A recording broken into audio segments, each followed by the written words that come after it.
Bonjour, nous sommes là aujourd'hui pour vous présenter la correction d'un exercice sur la nomenclature des amines. Alors, nous allons donner la nomenclature des amines, mais c'est seulement les amines aliphatiques. Alors, quand on parle des amines aliphatiques, c'est les amines à chaîne carbonée linéaire ou ramifiée, mais qui sont non saturées ou bien qui n'ont pas de cycle. Ils n'ont pas de saturation, ils n'ont pas de cycle.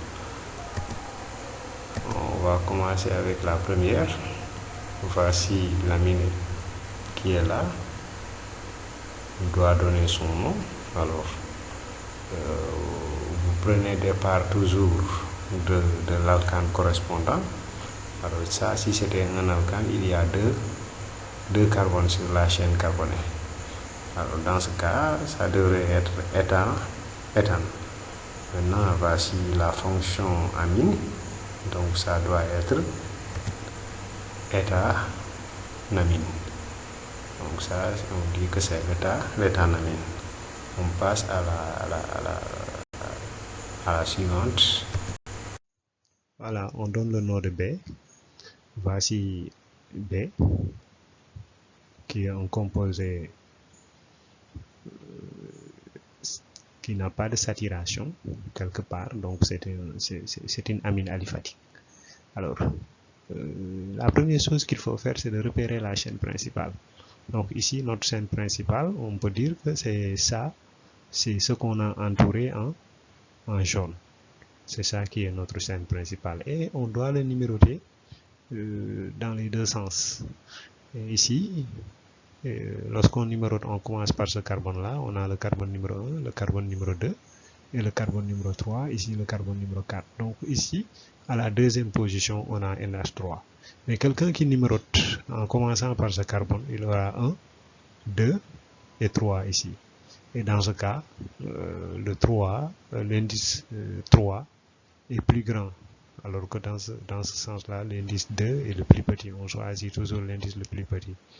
Donc ici, la numérotation, ça doit être ici 1, ici 2, ici 3. Donc le 3 porte un substituant qu'on appelle méthyle. Donc le nom, lorsque le nom viendra, on a 3 méthyle, parce qu'il se trouve à la position 3. La chaîne principale, c'est une chaîne à 4 carbones qu'on appelle butane. Et la position de l'amine est très importante ici. L'amine est à la position 2, donc on a 2 amines. Donc le nom devient 3-méthylbutane 2 amine. Voilà, arrivé à la question C, on doit nommer une amine aliphatique. Alors voici notre amine. Et pour nommer cette amine, on a besoin de repérer la chaîne principale. Une chaîne principale, c'est la chaîne la plus longue. Ici, la chaîne la plus longue, on peut dire que ça commence par là et jusque là. On a un carbone, 2 carbones, 3e carbone, 4e et 5e sont là. Donc voici la chaîne principale. Donc on a notre chaîne principale qu'on a encadrée ici, la chaîne principale en jaune. Et si on commence la numérotation, on doit le commencer par ce carbone-là, qui sera le carbone numéro 1. Donc voici le carbone numéro 2 qui porte NH2, qui est le groupement amine. Et le carbone numéro 3 porte un substituant éthyle. Et ça fait partie de la chaîne. Donc on a une chaîne à 5. Alors, on commence toujours par les ramifications. Voici. Ça, c'est la ramification parce que c'est un substituant. Donc, on peut dire qu'il est à la position 3. Donc, lorsque le nom vient, vous voyez, on a 3. L'éthyle se trouve à la position 3. Donc, on a 3 éthyles. La chaîne principale, c'est une chaîne A5. Donc, on a pentane. Et la position de l'amine, c'est la position 2. Donc, on a pentane 2 amine. Donc, à chaque fois qu'on vous donne une amine, donc il faudra le nommer de cette manière. On passe au suivant. Alors, on va voir l'amine D. Voici l'amine D. L'amine D, c'est une amine secondaire. Alors, comment on le reconnaît? Vous voyez autour de N, aujourd'hui il n'y a pas NH, il n'y a pas H2, il y a un seul H.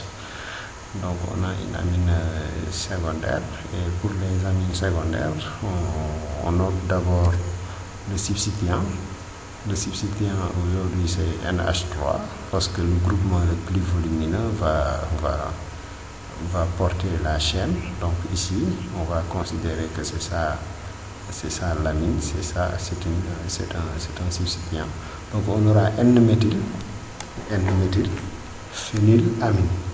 Alors ça, on pouvait le donner un autre nom, ceci, parce que ça, on sait que c'est l'aniline. Donc on pourrait dire N-phénylanidine. Donc on va donner le nom N-méthyl aniline, on pouvait dire ça, N-méthyl, voici le méthyl, et ça c'est la aniline. Aniline c'est tout ça, le phénylamine, on l'appelle ça aniline.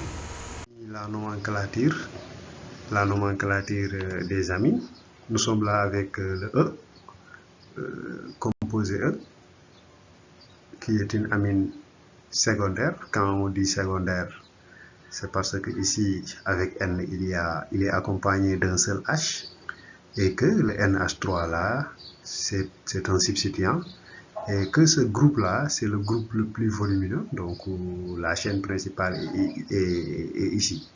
Alors voici la chaîne principale, c'est une chaîne à 3, et que à la position 2, nous avons une ramification, et nous avons NH, qui est l'amine.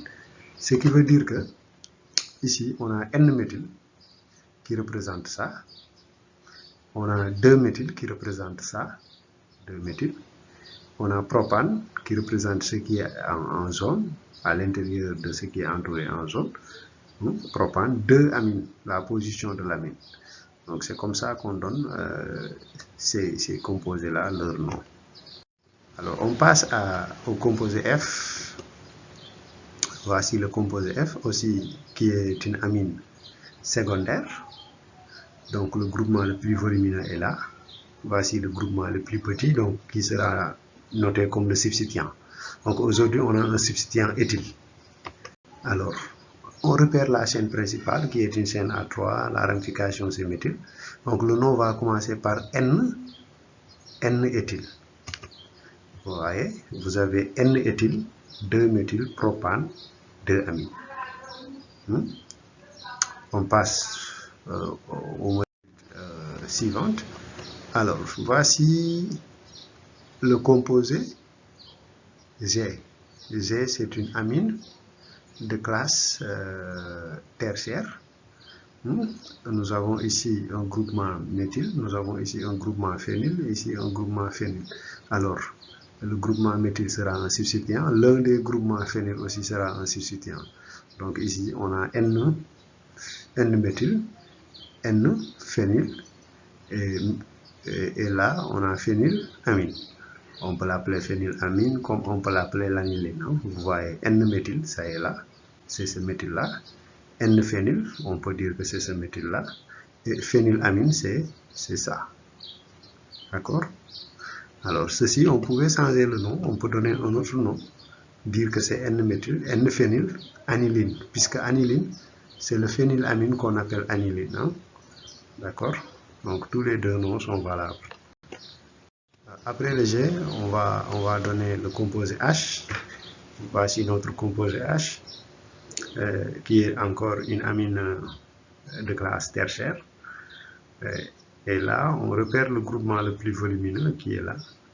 Donc on voit qu'on a 2 substituants. Le premier substituant est là, c'est l'éthyle. Le deuxième substituant est là, c'est méthyle.